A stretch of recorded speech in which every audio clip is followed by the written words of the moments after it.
Hello everyone, welcome to the Ichimoku.co daily stock market review for the trading day ending Monday, August 22nd.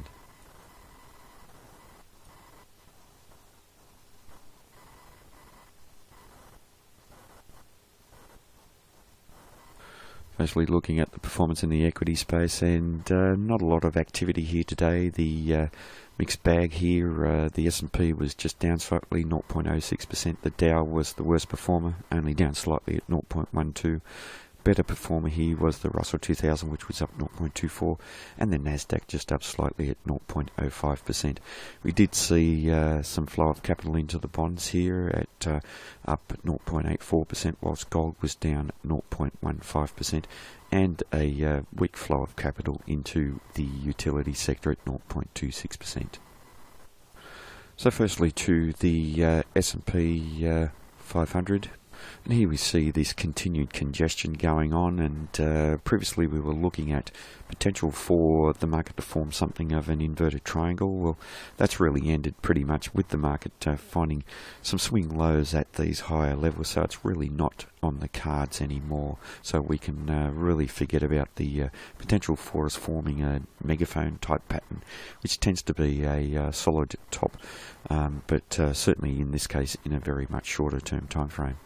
Just looking at the type of trading activity that we've seen in the S&P today, very small body candle, lack of interest in these markets over the last couple of weeks, and not terribly significant trading. But importantly, however, we have seen continued support down below the Tenkan-sen indicator for the third consecutive day, in fact 4 days, where this candle here has actually finished above the Tenkan-sen as well. Indecisive trading, so a lot of indecision here, a lot of doubt as to whether the market will continue trading higher, but it's good solid performance here that support is coming in at the Tenkan-sen, and we do see 4 days ago the Kijun-sen holding a support as well, so that's going to be an important benchmark for us, the Kijun-sen around 2170. Also that window that was opened up previously that we had failed to close through, that may come into play if we do see any selling through the Kijun-sen at 2156. If we do break out through there in a bearish manner, we could, and close below there, which would be significant. We certainly could end up trading down to 2134, but none of that trading activity will be catastrophic for the market.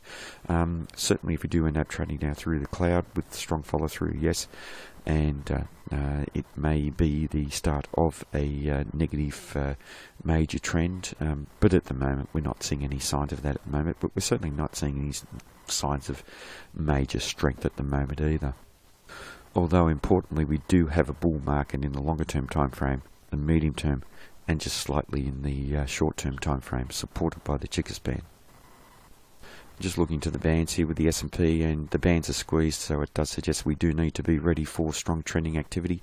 Importantly, the market trading around the middle of the bands there, finding support once again for the third of the past 4 days. Mean reverting there. Trading within the bands means that the market is fairly neutral, and resistance coming in at the upper band. So what we'll be waiting for is a bullish or bearish breakout with strong follow through and taking out some swing highs, but at the moment fairly neutral trading. Next to the Nasdaq 100, and slightly more bullish here, a larger white body candle, but still an indecisive candle, just testing around that Tenkan-sen and slightly closing above, so no significant strength in the short-term time frame. Resistance coming in once again at the 48.16 level, so that's an important area. A window that extends down to about 47.48 that hasn't been tested yet, and then down below there 47.37. But we do have a fairly strong bull market in the longer-term time frame, and just looking overextended still in depth of price action away from the Ichimoku cloud, so it certainly wouldn't surprise to see the market attempt to retrace to mean revert in that longer term time frame. Just looking at the bands with the Nasdaq 100, and previously whilst we were trading outside of that upper band we had a strong bullish tone. The tone is still just slightly bullish by trading above the middle of the bands, but trading within the band suggests that that strong tone has ended, and we could see the market eventually transition into a downtrending phase. But also there is still a likelihood that if we close out through the upper band we could see strong follow through in the market taking out that 48.37 major high. Resistance coming in around there for the last couple of days, so watching the upper band at 48.12.54.